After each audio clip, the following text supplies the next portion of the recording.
యెహోవా నాకు చేసిన ఉపకారములన్నిటికీ నేను ఆయనకి ఏమి చెల్లించను.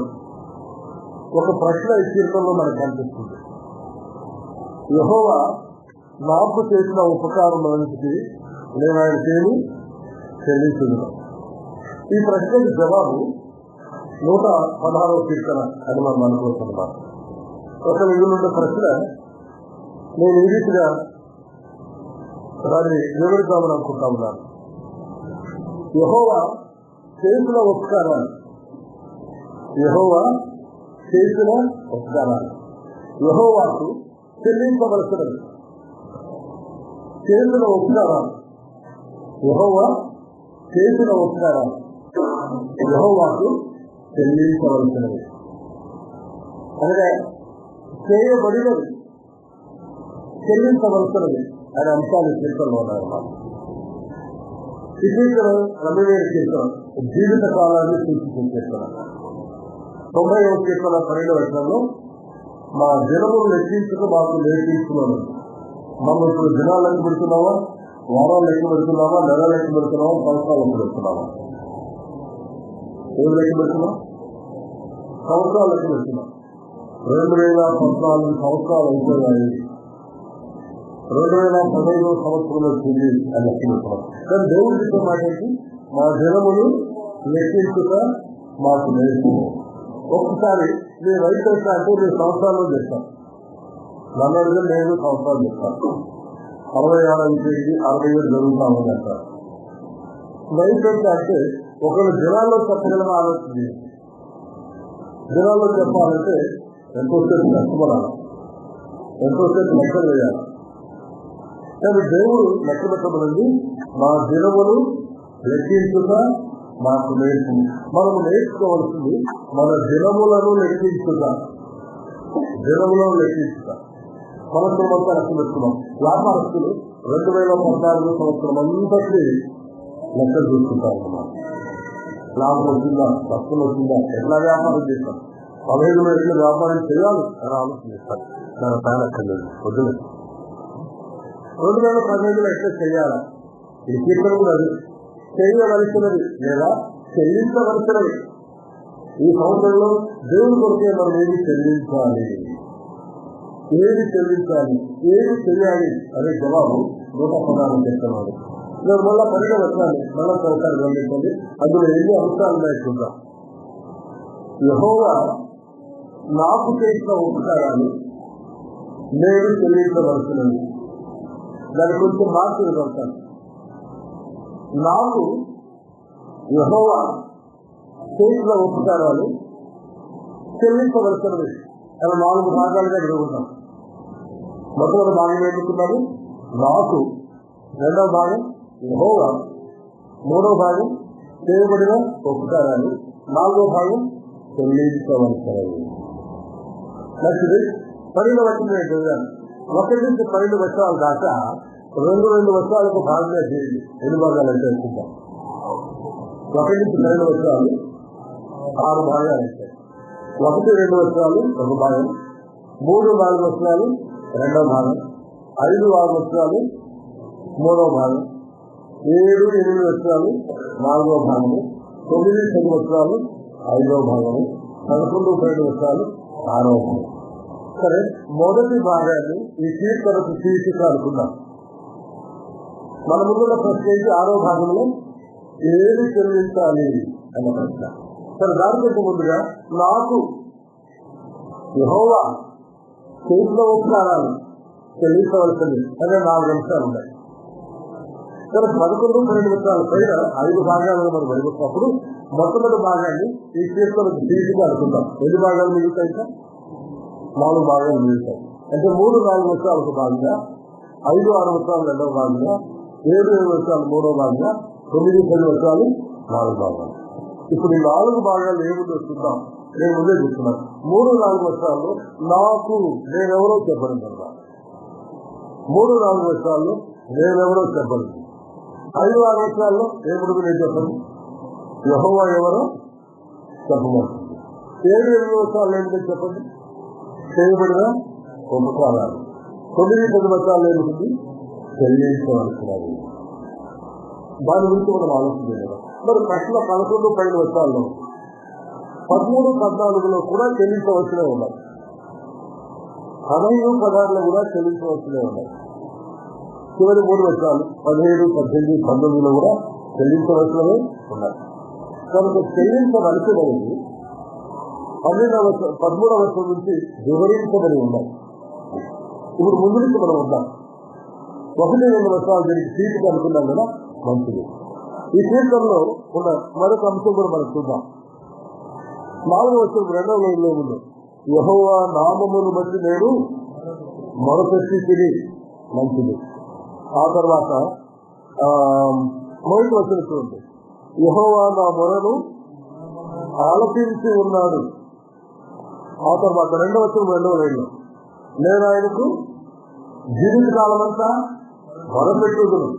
మొరపెట్టి మొర ఆలకించి ఉన్నాడు, మొరపెట్టుదును. మొరపెట్టి గతకాలంలో 2014లో చాలా విషయాలు నేను మొరపెట్టాను. నేను చేస్తాను, మా కుటుంబ పక్షంగా నేను మొరపెట్టాలని చెప్పాను. మొరపెట్టి యెహోవా నా మొరను విన్నాడా లేదా? విన్నాడు. వినే దేవుడు. అదే 2వ వచనంలో ఉన్నాయి, యెహోవా నాకు చేసిన ఉపకారాలు. నేను ఉపకారాలు చేసే దేవుడు, అపకారాలు చేసేవాడు కాదు. ఉదాహరణ చెప్పాను, రత్నబాబు నాకు నేను చేశాడు అని నేను చెప్పగలను. రత్నబాబుకు నేను కీడు చేశాను అని కూడా ఆయన చెప్పగలను. కానీ దేవుడు నాకు కీడు చేశాడని ఎవరు తప్ప దేవుడు. బైబిల్లో ఉంది, దుఃఖత్వం అనేది ఆయనకు అసంభవం. ఆయన తెలియడు, అసంభవం తెలియడు. ఆయన ఎప్పుడు చేసినా ఏం చేస్తాడు? ఉపకారాలు మాత్రమే చేస్తాడు. మనం మొర పెట్టామా, ఆయన ఏం చేస్తాడు? మన మొరను ఆలోచించాడు, వింటాడు. అందుకు మనం ఏం చేయాలి? మళ్ళా నేను ఆయనకు జీవిత కాలం అంతా మొరపెట్టాలి. జీవిత కాలాన్ని గురించి మనం ఆలోచన చేస్తూ ఉంటాం. కనుక రాబోయే జీవిత కాలం అంతటిలో మనం ఏం చేయాలంటే, మొట్టమొదటిగా జవాబు ఆయనకు మనం మొరపెడుతూనే ఉండాలి, అడుగుతూనే ఉండాలి, ప్రార్థిస్తూనే ఉండాలి. మనం మొరపెడితే ఆయన వీరి జవాబిస్తే మొరపెడితే ఆయన మనకు మేలు చేసే దేవుడు, ఉపకారాలు చేసే దేవుడు. అపకారాలు ఆయన దేవుడు వచ్చేది కాదు. సరే, ఇప్పుడు వివరాలకు మనం వెళ్దాం. 1-2 వచనాలు పూర్తిగా చూద్దాం. యెహోవా నా మొరను నా విన్నపమును ఆలకించి ఉన్నాడు, కాగా నేను ఆయనను ప్రేమించుతున్నాను. కనుక మన మొర విని ఉపకారాలు చేసే దేవుడికి మనం ఏం చేయాలంట? ఏం చేయాలి? నేను ఆయనను ప్రేమించుతున్నాను. మొట్టమొదటిగా మన జీవితంలో చేసుకోవాల్సిన తీర్మానం 2015లో నేను ఆయనను ప్రేమిస్తాను అంటే ఇంతవరకు ప్రేమించడం లేదా అనే ప్రశ్న బయలుదేరుతాను. ప్రేమిస్తాను అంటే గత కాలంలో మనం ఆయన్ని ప్రేమించే విధానాన్ని కనిపించుకోవాలి. యోహాను సువార్త 21వ అధ్యాయంలో 15వ వచనంలో ఇచ్చారు, యేసు ప్రభువు చనిపోయారు, రాసి పెట్టబడ్డాడు, తిరిగి లేచారు. శిష్యులకు కూడా కనీసం ఒక 7-8 సార్లు ప్రత్యక్షమైతే వచ్చాడు. ఆ తర్వాత రోజు ఉన్నటువంటి కేసులు నేను చేపలు పట్టుకుపోతాను అన్నాడు. ఒక 7 మంది గదిలో కూడుకున్నారు, 2 మంది ఉండేది. నువ్వు బట్టి మేము వస్తామన్నారు. వాళ్ళు 7 మంది కూడా చేపలు పడ్డారు. అంటే వాళ్ళు కూడుకునే గదికి కాలం వేసేదారు అనమాట. అబద్ధం అనుకోవాలి. రాష్ట్రంగా చేపలు పట్టాలి కానీ దొరకలేదు. కాబట్టి 19 తీసేస్తున్నారు. వస్త్రహీనులుగా ఉన్నారు, ఒక్క చేపలు లేదు. అన్నవారి సమయానికి ప్రభు వచ్చారు. ప్రభు వచ్చి పిల్లలారా అని పిలిచారు. వెంటనే కనుక్కున్నారు, అది ప్రభుత్వమే అనుకున్నారు. పేదలు కనుక్కోలేదు. ప్రభువా అది చూస్తుంటే ఒంటిని పట్టలేదు. ప్రభుత్వం గురి చేశారన్నమాట. కుటుంబ వరలు వేయండి వరలు వేస్తారు. 153 గొప్ప చేపలు పడ్డారు. వాటిని లాక్కొని దరికి వస్తా ఉన్నారు. దరికి వచ్చే సమయానికి ఆయన కాల్చబడిన చేపలు రోసులు కూడా రెడీకి పెట్టుకున్నారు. వీళ్ళు బట్టి చేపలు కాదు, నేను చేపలు ఇంకా ఉడికి రాలా. వేసవి ఎప్పటికీ కాపులు కాల్చినారు, ముక్కలు కాల్చినారు, రెడీ చేస్తున్నారు. ఆ వేరు వేసలు వేరు కాపులు తిన్నారు. తిరిగిన తర్వాత అడిగాడు, యోహాను కుమారుడైన సీమోను పేతురు దేవుడు ప్రేమిస్తున్నావా అన్నాడు. అది అర్థమైతే ప్రేమిస్తున్న లేదా? వాడు ప్రేమిస్తున్నావా అని ఎందుకు అడిగాడు? అవును, మన దేవుడు అడుగుతున్నాడు. ఎప్పుడు ఉన్నాడు 2015లో అడుగుతున్నాడు, నువ్వు నన్ను ప్రేమిస్తున్నావా? 2014 గంటల ప్రేమించావా? ఎందుకున్నాను నేను ప్రేమిస్తున్నాను అన్నాడు. అట్లయితే నా గొర్రెలను మేపు అంటాడు. ప్రేమించే వాడు ఏం చేస్తాడు? పని గొర్రెలు లేకపోతే వాళ్ళు కూడుకునే గదికి తాళం వేసి నమ్మరా? కానీ కూడుకునే గదికి ఎవరు వస్తారు? వాళ్ళకు ఆత్మీయ చెప్పాలా? ఆత్మీయంగా బలపడతారా? భద్రపడతారా? వాళ్ళు పెడతారా? పోషిస్తారా? వాక్యమైన లేక మనం పెట్టారు. వాక్యమైన లేక పెట్టకుండా గదిని విడిచిపెట్టి బాగుండడానికి వచ్చినారు. కానీ వీళ్ళు ప్రేమిస్తున్నా అన్నారన్నమాట. అంటే ప్రభు ఏమలేదు. మరికి వచ్చేసిన తర్వాత వాడు దేవుడు ప్రేమిస్తున్నావా అన్నాడు. నేను ప్రేమిస్తున్నా కదా ప్రభు. నా గొర్రె పిల్లలు నేర్చుకుంటున్నాడు. ఇందాక గొర్రెలు నేర్చుకుంటారు, ఈసారి గొర్రె పిల్లలు నేర్చుకుంటారు. ఇప్పుడు కాస్త ఎందుకు ఇది అడుగుతా ఉన్నారు? మరికి వచ్చేసి పిల్లలు నువ్వు ప్రేమిస్తున్నా ఉన్నాడు. పిల్లలు తీసుకొచ్చింది, నేను ప్రేమిస్తున్నాను నీకు తెలుసు కదా అన్నారు. అయినా ఏమో లేదు, ప్రేమిస్తా ఉంటే నా గొర్రెలు నేర్పలుసుకోవాలి, ఆ మందిరాన్ని కావాలని సృష్టిస్తావే అని అనలేదు బాబు. ఇంకా అన్నారు, నా గొర్రెలు కాయాలి నువ్వు అన్నారు. అప్పుడు పేతురు కట్టుకోండి, దేవుడు తన గొర్రెలు తన మందరు నాకు అప్పగించాలని చెప్పారే, వాళ్ళను కాయవలసిన వాడిని సమకూర్చి మందిరంగా వాడిని సహవాసంగా కంఠముగా ఏర్పరిచి ఆత్మీయమైన ఆహారం తిని వాడిని కంటమొచ్చిన వాడిని అసలు ఆ గదే తీసుకెట్టారు, బాహుమతులు కొనుకొచ్చారు. అది అప్పుడు అర్థమైంది. విజయసారి పేరు మాట్లాడలేదు. కాబట్టి నువ్వు ప్రేమిస్తున్నావా అంటే వరంగలు ఏమంటారు? ప్రేమిస్తున్నాను. రక్షించుకున్న రోజు వెళ్తే ఈ రోజు దాకా లేదు, ప్రేమిస్తా ఉన్నాను. ప్రేమించే వాళ్ళు ఏం చేయాలి? దేవుడి గొర్రెలను మేపాలి. ప్రేమించేవాళ్ళు దేవుడి గొర్రెలను మేపాలి. ప్రేమించేవాళ్ళు దేవుడి గొర్రెలను కావాలి. రకాలు ఉంటారు, నేను ఆయన ప్రేమించుతున్నాను. ఇది దావీదు గారు రాస్తారని నమ్ముతున్నాను. తీసుకోలేదు. దావీదు గారు తండ్రి అప్పగించిన మందలో ఉన్న గొర్రెలను గొర్రెలను కూడా కాపాడాడు. లేదు సింహం వచ్చింది, గొర్రెలను కోడిలో పోతామని అనుకున్నారా? లేదు. గొర్రెలను కాపాడాడు, గొర్రెలను కాపాడాడు. తర్వాత దేవుడు ఆయన రాజుగా చేసి 40 సంవత్సరాలు ఇశ్రాయేలీయులు అనే ప్రజలను గొర్రెలుగా చేసి ప్రార్థించాడు. భద్రంగా వారిని కాపాడాడు, వారిని వేయించాడు. తను ప్రేమించుతానికి దేవుడు చెప్పిన పని చేయుట. అమ్మాయిని ఒకరోజు ప్రేమించుతారు అనుకున్నాం. ఆ అబ్బాయికి చెప్పిన మాట వెంటనే అమ్మాయి చేసేసుకుంటారు. చెప్పిన పని 20 రోజులు కూడా చేయాలన్నారు. మళ్ళా అంటే నాకు వీలేదు, చేయలేదు, నేనేమిటి చేస్తా, నాకు కాదు అని జవాబు. కానీ మేము నేను కూడా మన ప్రభువును ప్రేమిస్తున్నామంటే ఆయన చెప్పిన పనంతా చేసుకున్నామా అనేది చెప్తాను. సరే, ఆయన మనకి ఏం ఉపకారాలు చేశారు? అసలు మనమే ఉండబడుతున్నాం. మనం ఎవరిని 3-4 వర్షాలు ఉందనుకున్నాం కదా, 3-4 వర్షాలు అవకాశం.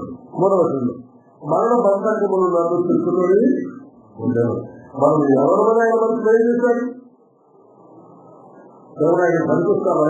మంచి వాళ్ళ శక్తి కలిగిన వాళ్ళ మరణని కాల్చాలి. మరణ బంధకాలు మనల్ని తెలుసుకున్నారు. ఆత్మ ద్వారా వచ్చే జీవితం మరణం. అక్కడే ఉన్నాం. మనం చేసిన పాపాన్ని బట్టి, జన్మ పాపాన్ని బట్టి, కర్మ పాపాన్ని బట్టి అగ్ని గుండాలకు పాడుతున్నాం. మరణ బంధకాలు మనం చూపిస్తారు. అంటే మనకు ఉడకాలు ఇస్తారన్నాం, లావు చేస్తారు, మన స్థానం పోతుంది. అలాంటి పరిస్థితిలో ఉన్నవాడికి ఏం చేస్తారా? ఉపకారాలు చేస్తారా? ఎవరైనా తప్పు చేస్తారు, పాపం చేస్తూ తప్పు చేస్తూ ఉరి తీసుకున్నారని ఊరేగే వాడిని పిల్లబోతుంది. అని అంటారు. వాళ్ళని విడిపిస్తారు. కాబట్టి ఏ స్థితిలో ఉంటే ఆయన మనకు ఉపకారం చేశారంటే మరణ బంధకాలు మనల్ని చుట్టుకొని ఉన్నాయి. తర్వాత ఏమన్నట్టు పాతాళ వేదనలు నన్ను పట్టుకొని ఉన్నాయి. పాతాళం 16 అధ్యాయంలో ధనవంతుడు లాజరు గురించిన సందర్భాన్ని 19వ వచనం నుంచి మనం చదువుతాం. ధనవంతుడు పాతాళానికి వెళ్ళిపోయారు.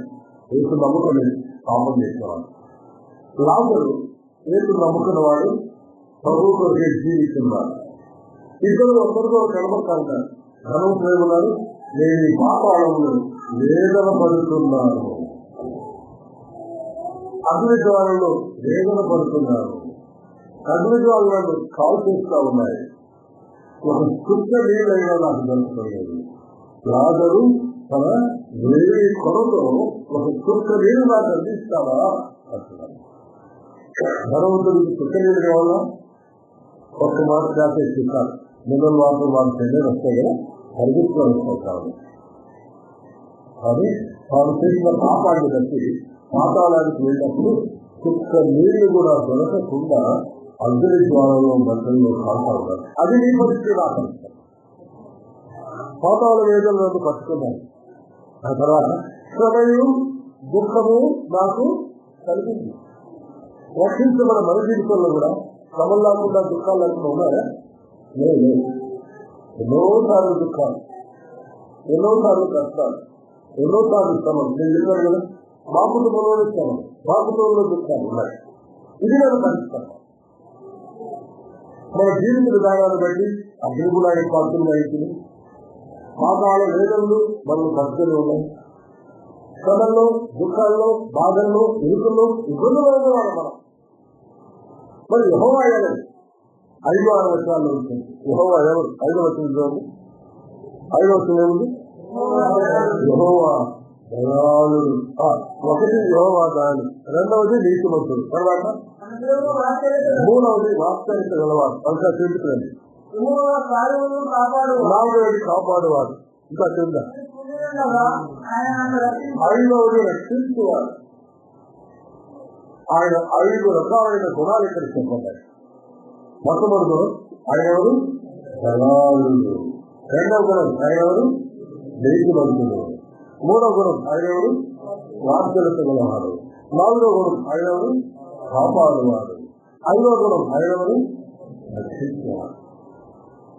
మొట్టమొదటిగా పాపముల నుండి, అపరాధముల నుండి, పాప శిక్ష నుండి రక్షించే ఆయన. దాని కొరకు ఈ లోకంలో పుట్టాడు, పెరిగాడు, దేవుడిని రుజువుపరుచుకున్నాడు. 33 సమయంలో కలవరి చెరువు దాకా చెరువును మోసుకుంటూ కలవరి కొండ వరకు వెళ్ళాడు. పాప శిక్ష, మన పాప శిక్ష ఆయన మీద వేసుకున్నాడు, శిక్ష అనుభవించాడు, మనకు రక్షణ ఇచ్చాడు, రక్షించాడు. మనం స్వీకరించిపోతున్నాం. 5 గుణాలు రక్షించిన వాడాయన. బట్టి మళ్ళీ ఆ మాట వివరంగా చూస్తే నేను కృంగి ఉండగా ఆయనను రక్షించాను. మరి అందరి జీవితంలో చాలాసార్లు మనం డిసప్పాయింట్ అయిన సందర్భాలు ఉన్నాయి, కృంగిపోయిన సందర్భాలు ఉన్నాయి. ఒక పని చేయాలనుకుంటాము, చేయలేము. ఇది నా చాప కాదు, నేను చేయలేను అది కూడా తీర్మానం చేస్తాను. ఇది నాకు కాదు అది కృంగిపోతామన్నాం. కానీ కృంగిన మనల్ని ఆయన ఏం చేసేవాడు? రక్షించేవాడు. ఎంత గొప్ప పెట్టాడు, రక్షించేవాడు. మళ్ళీ ఒకసారి మొట్టమొదటి దయాళుడు. దయామయుడు నాన్న గాయమయుడు అంటున్నాను. నేను ఒకసారి చెప్పాను, మన వాళ్ళు సినిమా చేయడానికి దయామయుడు పేరు సినిమా తీసుకోమంటున్నారు. ఎవరు చూపిస్తున్నారు ఆ సినిమాలు? మన సినిమాలకు అడగలేదు. దయామయుడిని చూపించడానికి ఏళ్ళ ఈ పక్క జోరు వేరే వాళ్ళు అనుకోలేదు. అని వేరే వాళ్ళ దయ లేదా? కొన్నిసార్లు ఉన్నట్టుగా ఉన్నాయి, వాళ్ళు క్రూరత్వం కూడా ఉంది, వాళ్ళు అపనమ్మకం ఉంది, అవివేకం. దయ లేకుండా వారు ప్రవర్తించే సందర్భాలు ప్రపంచ చరిత్రలో జీవిత మంత్రంలో కూడా దైవంలో ఉంటాయి. తీర్పుపత్రిక 3వ అధ్యాయం 4వ వచనంలో తీర్చుకోవాలి. తీర్పుపత్రిక 3వ అధ్యాయం 4వ వచనంలో మన రక్షకుడైన దేవుని యొక్క దయయు ప్రేమయు చూసారా దయ ఈ లోకంలో ప్రత్యక్షమైందంట.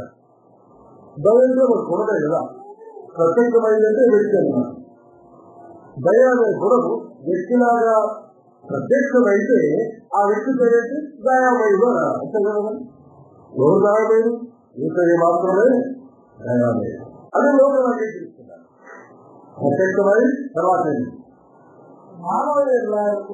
ప్రత్యక్షమై తర్వాత మనము నీతిని అనుసరించి చేసిన క్రియల మూలముగా కాక అందులో చివరికి వస్తే మనలను రక్షించారు. ఆయన రక్షించాడు అని చెప్తున్నాడు. నేను ఎట్లా రక్షించాడు? మనము నీతి ఉంటే రక్షించిన వాడు కాదు. మనము నీతిని అనుసరించి చేసిన క్రియల మూలముగా కాక పునర్జన్మ స్నానము ద్వారా అందుకు ఆయన మనలను రక్షించారు. మనం ఏదో కేసులో తీసుకున్నాం అనుకోండి, ఎమ్మెల్యే గారు ఎంపీ గారు వెళ్తాం, జడ్జి గారు వెళ్తాం. ఆయన కేసు చూస్తారు, అదిలో నీతి లేదని ఏం చేయలేదు. ఈ మధ్య గుంటూరు జిల్లాలో కేసు జరిగింది. ఆ కాగితం తీసుకొని జడ్జి వెళ్ళాలి. అబ్జెక్ట్ గా మీరు కంపేర్ చేసుకోండి, లేకపోతే నీతి ముట్టుకుంటున్నారా అన్నాడే కానీ ఆయన దానికి రక్షించడానికి పట్టించడానికి ఆయనకు అధికారము లేదు. నువ్వు నీతి లేదు అన్నారు. కానీ మనం ఏంటంటే మనము నీతిని అనుసరించి చేసిన కేవలంగా అదే కాదు, నీతిని అనుసరించి చేసిన కేవలంగా అయితే మనము తిరిగామన్నా పదవి నాకు కనిపిస్తాం. నీతిని అనుసరించి చేసిన కేవలంగా కాక మన తల్లిదండ్రులు తప్పులనే ఆయన మనం మళ్ళా నీటిలో కూడా జన్మింప చేశారు, రక్షించారు. అదే దయ అన్నమాట. దయ అంటే మనమేదో కార్యం చేస్తే మనకు బదులుగా ఇచ్చేది అది దయ కాదు.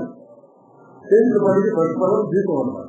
దయ అంటే దేనికైతే మనం పాత్రలను కామో అపాత్రమైన మనకు అనుగ్రహించబడేది దయా. దయ కనుక అలాంటి దయామైన ఏదైతే మాత్రమే దేవుడు మనం చేస్తలేదు. మన దేవుడు ఎవరు? దయాలు.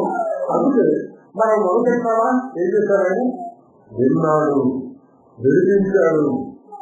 కొన్ని మనం ప్రార్థన చేస్తే వేయలేదు, రక్షించబడడానికి దేవుడు ఏమీ చేయలేదు.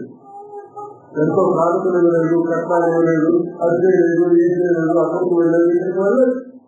ఊరిగా మొదలుపెట్టాలంటే నేను పాపం చేసేస్తున్నాను, నా పాపను మొదలుపెట్టాలంటే అయిపోయింది రక్షణ. మనము నీతిని అనుసరించి చేసిన క్రియల మూలంగా కాక మన శరీరము సొంతులనే మనల్ని తీసుకున్న వల్ల జన్మించి చేశారు. కాబట్టి ఆయన శరీరం కలిగిన వాడు, కర్మ కలిగిన వాడు, న్యాయమైన ఆయనే, కర్మమైన ఆయనే, ప్రేమమైన ఆయనే. దేవుడు ప్రేమ ఈ రోజుల్లో ప్రత్యక్షమైందంటే ఒక ఏకైనా ప్రత్యక్షమైంది.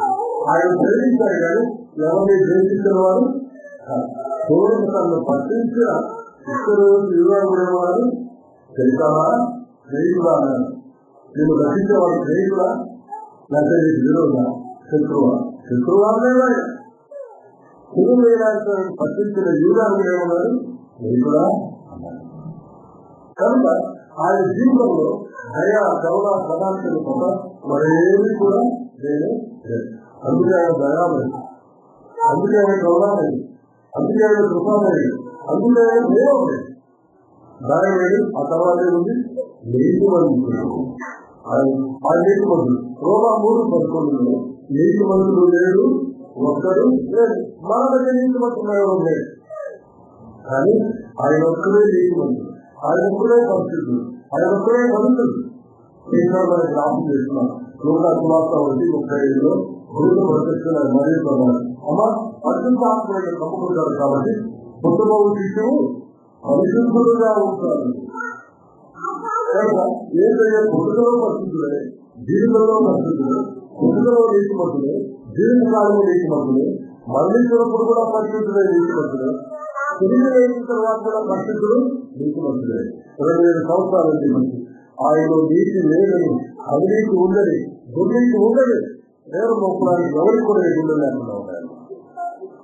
ఎంతో మంది ఆయన చెప్పినట్టుగా లేదు. అట్లా అలలాగా వచ్చి అలా వచ్చిన వాళ్ళగానే పెద్దలు పోతుందో వాళ్ళ ప్రయత్నాలని వెనక్కి వెళ్ళిపోయారు. ఆయన మాత్రం నిలువల్ల నీతిమంతులు ఉన్నారు. ఈ నీతిమంతుడు ఏం చేశాడు? యెషయా గ్రంథం 53వ అధ్యాయం 11వ వచనంలో జీవించారు. యెషయా గ్రంథం 53వ అధ్యాయం 11వ వచనం.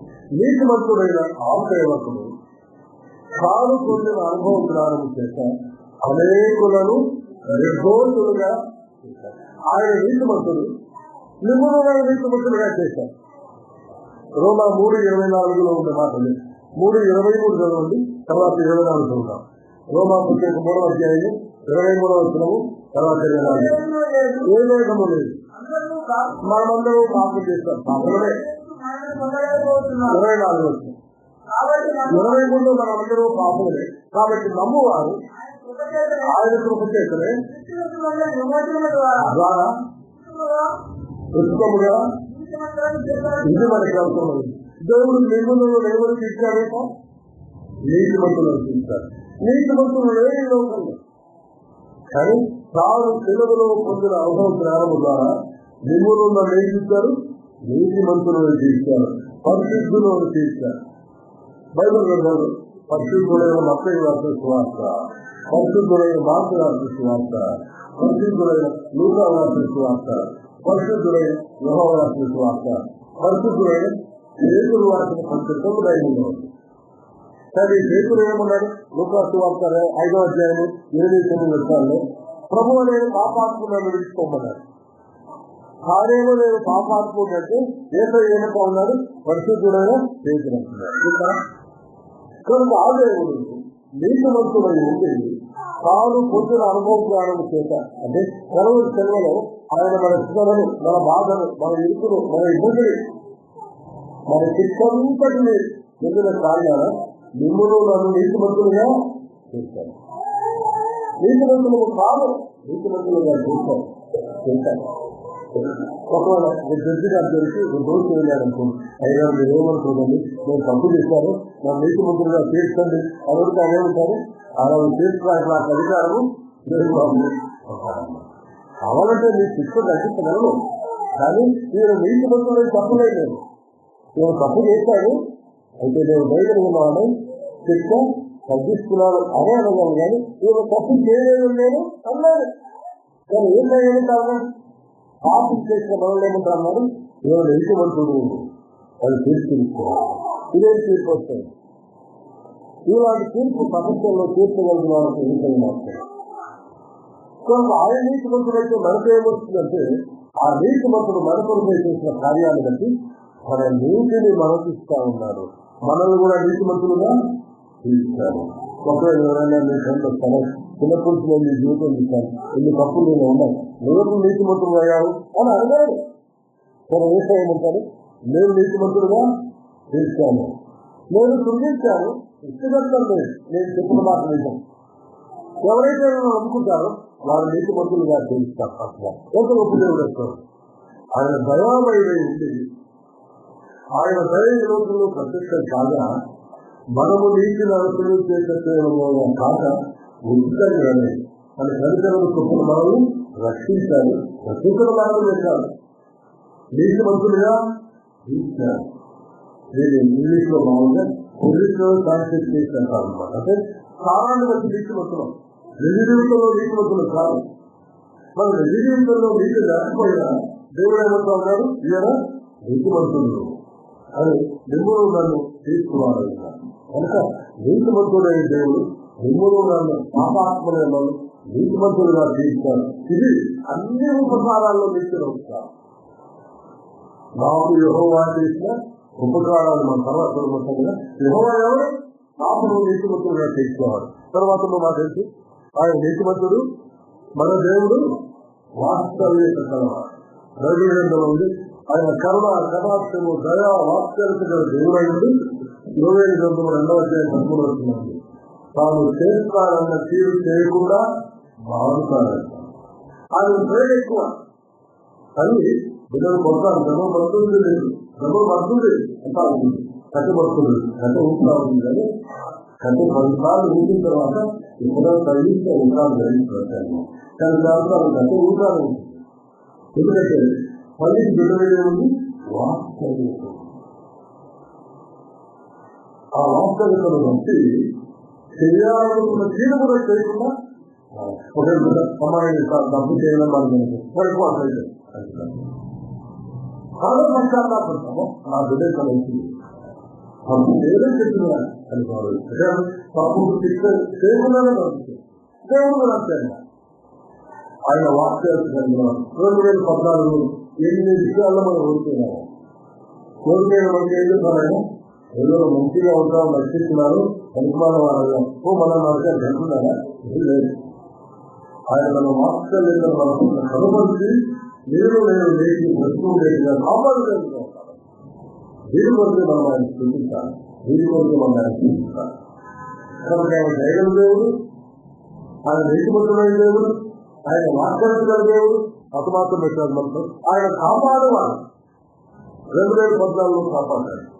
ఎన్ని యాక్సిడెంట్ లో కాపాడాడు. ఎన్నిసార్లు నిందలు అపనిందలు తీరులు వాళ్ళకి రావాలని సంతరిస్తున్నా వాటన్నిటి కాపాడాడు. ఎన్నో అందుకే తీసుకున్న సాయంలో నాకు యెహోవా చేసిన ఉపకారము అపకారం చేయలే. అనేకమైనటువంటి కామం నేను చేసిన దేవుడుగా ఉన్నాయి, రక్షించిన దేవుడుగా ఉన్నాయి. 5-6 వర్షాలు అయిపోయిన తర్వాత ఆయన చేసిన ఉపకారం ఏంటో, ప్రాముఖ్యమైన ఉపకారం ఏంటో పేరు వచ్చేస్తుంది. నా ప్రాణమ యెహోవాని క్షేమము విస్తరింప చేసి ఉన్నాను. మన ప్రాణానికి నేను కలిగిస్తాను. ఇందాక ఆత్మను రక్షించాడు అని మనం అనుకున్నాం. ప్రాణానికి కూడా నేను కలిగిస్తాను. ఆ 16 వచనం చదవండి. 16 వచనం చివరి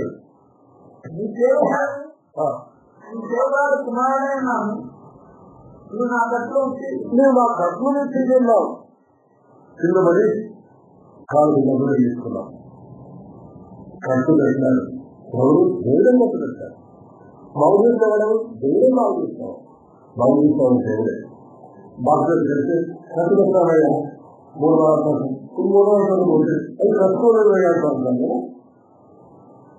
కట్టు కట్టగలరు. అంటే దాని లోపల చెందుకోయిన భాగాలు అతికించబడేవారు కొంతమంది కట్టుకోలేదు. దీనికి వాళ్ళ మంది అర్థం.